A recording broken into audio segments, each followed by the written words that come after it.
This is the RLC Circuit Calculator for resonance impedance, which determines the resonant frequency, impedance, and quality factor of series RLC circuits. Let's look at the three input fields.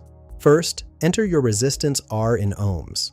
This represents the resistive component of your circuit. Next, input the inductance L in Henry. This is your inductor value. Finally, enter the capacitance C in farad. This is your capacitor value. Each field accepts positive values starting from 0. For our example, I'll enter 10 ohms for resistance, 10 Henry for inductance, and 10 farad for capacitance. After clicking Calculate Resonance Parameters, we get three critical results.